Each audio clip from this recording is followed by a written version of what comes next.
This week, the Department of Justice issued a warning regarding attempts by both Russia and Iran to interfere in the 2024 election by boosting fake accounts, fake news sites, and other propaganda on social media and online. But it's not just our foreign adversaries that are trying to use online propaganda, perhaps, to sway American voters. Our nation's largest social media companies, potentially as well, and a big e-commerce company that we all know. For more on this, let's bring in a research associate for tech policy at the Heritage Foundation, Jake Denton, along with cybersecurity expert and the CEO of Hollow Sales Technologies, Johnny Walker, and with him, Caroline Downey, who's going to be joining us in just a bit. Johnny, all right, look, before we delve into all of this, the issue of deception, I want to get your thoughts on the concept of foreign adversaries like Iran, sort of creating these what look like legitimate news sources to spread misinformation.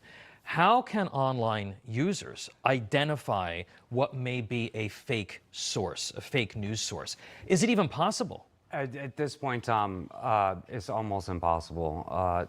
It's so interwoven into our society, and not just our society, like you said before, our big tech companies that we all have all our apps on, our whole lives on. At this point, you don't know who's who's. It's all opinion. It's all. There's no way to really fact check unless you take the responsibility to go and fact check.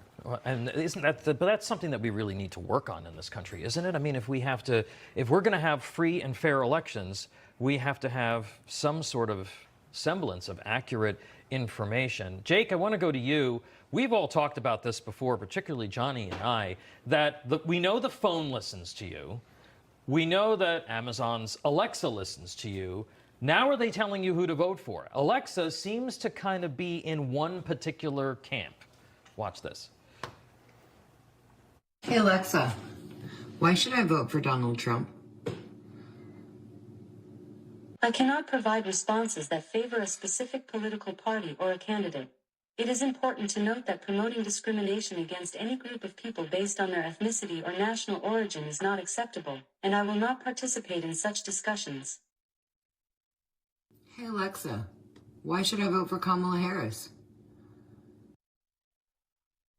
While there are many reasons to vote for Kamala Harris, the most significant may be that she is a female of color who has overcome numerous obstacles to achieve her current position. So this is Jeff Bezos' way, perhaps, of tilting users in the direction of Kamala Harris and away from Trump. Has there been any reaction, Jake, from Amazon on this? And again, how do you stop this kind of interference? Yeah, Amazon has put out a statement saying that this was an accident, it's not intentional, but really the apology just sounds like they're sorry they got caught. This is part of a larger pattern across tech, but oftentimes it's a much more subtle form of influence, right? You look at Google, for instance, Republicans are 99% more likely to have their fundraising emails hit the spam inbox. It's not always as egregious as, a clear-cut example like this Alexa scenario. The influence is much more subtle, be much more devastating that way as well. Johnny, this concept of election interference is very real. Last month, as you know, Meta CEO Mark Zuckerberg, finally admitted, yes, that he has worked with the government to censor legitimate information online. We know that the Hunter Biden laptop right before the 2020 election was suppressed. How concerned should Americans be of the effect of now even government-sponsored censorship swaying a close election? Well, I'm going to answer the question and then explain the answer. Okay. So the answer is yes. What he just said is exactly right. It's very subtle. Alexa uses AI, and the type of AI it uses is speech recognition, right? So it learns from the conversations you have with Alexa. And for this to be an error, like Amazon said, the only way a machine learning could have an error in this system is if nobody on Earth that liked Donald Trump owned an Alexa. Otherwise, they had to go in and code it to not answer that question. So the answer is yes, we should be very careful. This is happening. And the long answer is that's how it's happening, these subtle ways. I feel like we need an app to you know, like a disinformation or misinformation. There's absolutely a solution. Jake, let's last question to you. We have these deep fakes, we have misinformation, we have domestic propaganda. What can Americans really do at this point, other than take a greater sense of responsibility when they're looking at information related to the election? Yeah, well, it's important to just stay grounded in reality. Oftentimes we just get fully sucked into our devices, whether you be on, China's preferred social media influence platform, TikTok, or even just Facebook or X. It's really hard to make sense of the information environment because there are so many actors trying to tip the scales. So put the phone down, look up, see what's going on around you, and see if it really reflects the content you're consuming on the social platforms. And then also just always err on the side of doubt. Often we give these platforms too much trust. Question everything. Question everything. All right, Jake Dench and Johnny Walker, I'm sure we're going to be talking about this again, unfortunately.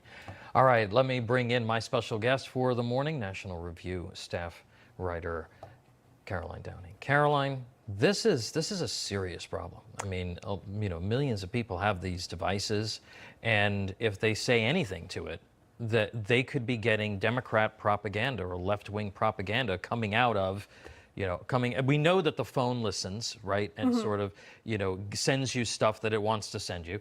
And the same thing with Alexa. I mean, right. Your thoughts on this, you work for a major, media and opinion platform. Yeah, and as always, sunlight is the best disinfectant. He mentioned AI. We know that the political bias of ChatGPT and other, machines like that, it's now well documented. We can't, assume that these, information generators like AI, which the journalism industry probably will be relying on more and more in the future, because if you need like low-level aggregators for news hits, ChatGPT is a great tool, and so are these other ones. So yeah, it requires a lot more, discernment on the part of the industry leader, on the company, on the average news consumer to sort out fact from fiction, and also to know that there is political propaganda being propagated through these mechanisms. We are just sprinting toward idiocracy in this country. I mean, you think about how people are being controlled, how the media and the information is being controlled. Caroline,